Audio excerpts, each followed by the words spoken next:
So welcome to the channel Connect to Florida. My name is Barrett Pastor and I've been a real estate broker for about 25 years. So hopefully I'm coming to you from a place of knowledge and experience, and I can help you navigate all things Florida. So let's jump into the good and the bad of being in an HOA. All right, let's start with the good. So the good would be consistency, uniformity. All of the houses should be well kept. All of the houses should be in the same color scheme. All of the roofs should be in the same color scheme. Same thing with the landscaping. Yes, you will have uniqueness in every home, but a lot of times they're going to give you maybe 5 or 6 different elevations is what we call it, which is basically just the exterior of the home. HOA is going to make sure that there's not chipped paint or chipped stucco or a roof that looks like it needs to be replaced. So all of the houses should be in at least average or above average condition.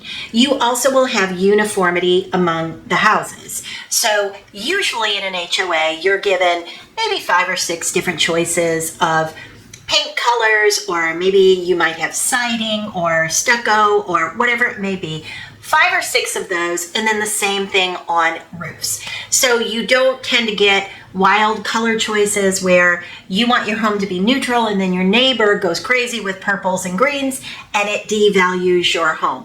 So those are positives. The other thing that people don't always think of that I kind of really like, which I would have thought wouldn't have been that big of a deal, but it kind of is. So grass cutting. Many times in an HOA, the association is hiring the contractor, and because of that, they determine when the grass is cut. So it might be cut every single week, Tuesday, beginning 9 o'clock in the morning.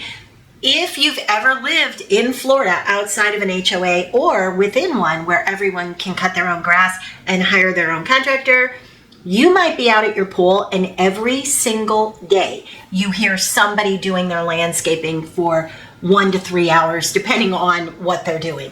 And that can really be annoying when you've got the leaf blowers going really, really loud. I'm telling you, if you've never experienced it, it's not that great. So that's another thing to think about as well. And then also in an HOA, because you're paying a fee, there are usually amenities like a really nice pool that is well kept. You don't have situations where it's deteriorated. So nice amenities, maybe a playground, pickleball courts, tennis courts, things like that. Beautiful landscaping. A lot of times the community is gated because the HOA is making sure that all of that is taken care of.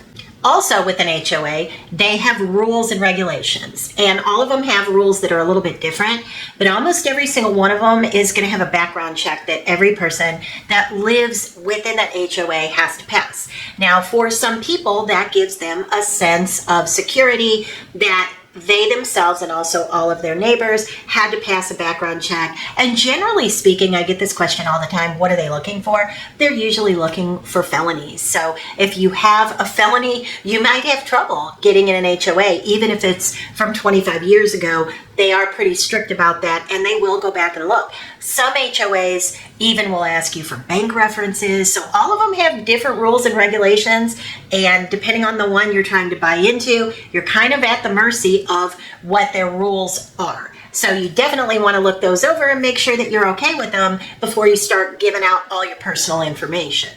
The other thing that is really good about an HOA is that if it's gated, a lot of people that aren't living in Florida year-round, they really like the lock and leave. So you lock up your place, you shut everything down, and you leave, and you know that you're behind that guard gate. So it does give people kind of a sense of security that people aren't, looky-loo, driving around, driving all through the neighborhood, kind of scope out who's there, who's not. So that lock and leave aspect is really nice. And then also on top of that, values tend to stay up because everyone's home is well maintained. So those are all the positives to being in an HOA.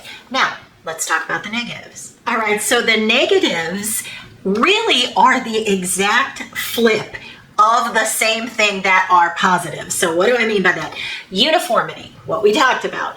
Some people hate that. Some people want to have a garden, they want to have a shed, they want to have a fence, they want to customize their house to be exactly what they want their house to be. And in an HOA, there are going to be rules that you have to live by. So if you try to put a shed up in your backyard, they might tell you have to take it down. And if you don't, they can put a lien on your house and create all kinds of problems for you.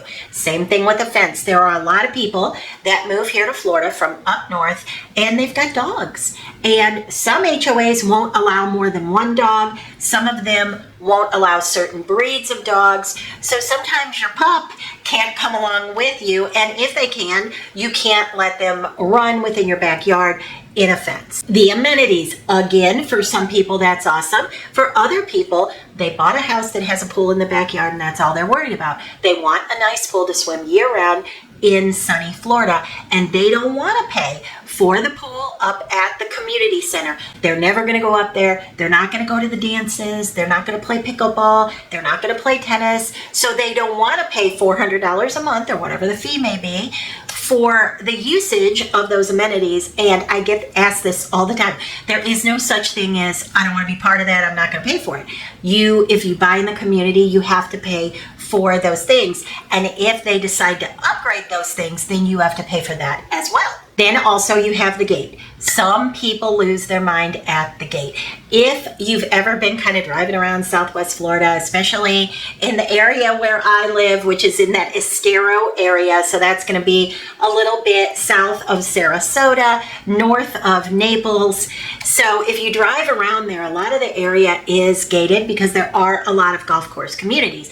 Now, personally, I do not live in a community that is gated. I don't have any fear. I'm totally fine. It's Southwest Florida, so I don't really worry about safety or anything like that, and I've never had a problem. But I know that there are a lot of people, but I also live in Florida year round, so there are a lot of people that don't feel that way. They want to have the gate.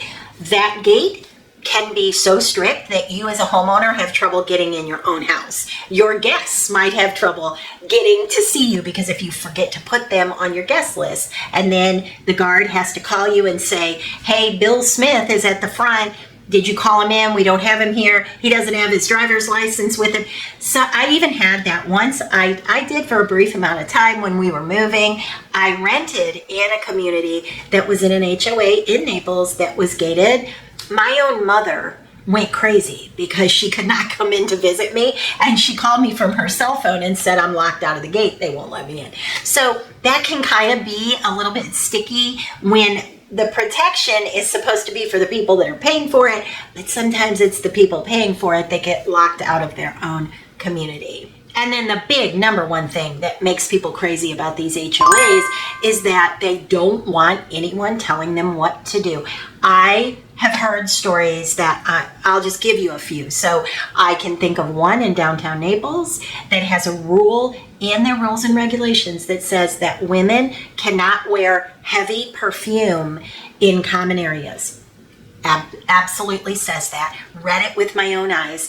Somebody probably 50 years ago put that in there and they left it and nobody ever read it. But it just so happened that my folks read it and they highlighted it. We couldn't believe it, but yes, it was there.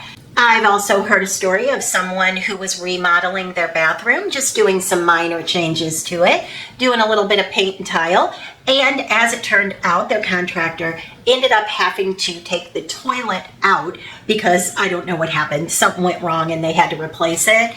And they wound up with a $10,000 fine because what started out as just aesthetic work, a little bit of paint and tile work, which is perfectly fine, ended up being plumbing because the toilet had to come out, and the HOA said you didn't get a permit for that, and they got a massive fine for it. So sometimes, now are these things, the perfume, the toilet, are these things kind of the exception and not the rule? Yes, but these things do exist. You can't just throw a fence up. You can't have, you rescued a pit bull, you can't have that dog live at the property.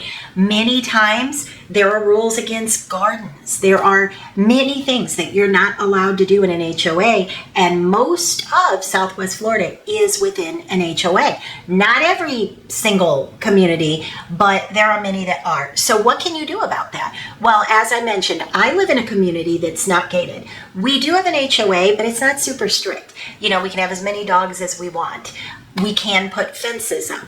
You know, there's certain things we can do within reason that won't devalue someone else's property. For example, my husband and I we redid our pool lanai. We redid the entire thing, the cage, and we wanted to extend out some shaded area. So we went to the HOA. We had a drawing we wanted to do.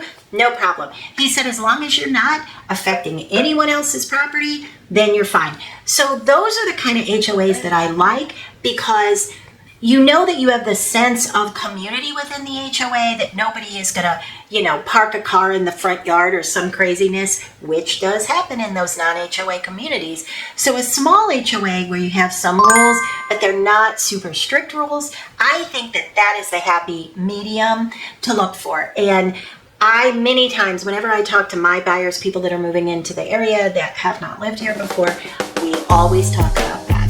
We always talk about how do you want to live, and that's when those things come out that, well, wait a minute, I have a St. Bernard. You know, otherwise you might not discuss those things. So as I always say in my videos, make sure that you're working with a good agent. If you're looking in Southwest Florida, I'd love that to be me, but you definitely have to have somebody that knows what to ask you, because you don't always know what you don't know. So I hope you enjoyed this video. I hope you found it helpful. If you did, please consider subscribing, and I'll see you in the next couple days for another video.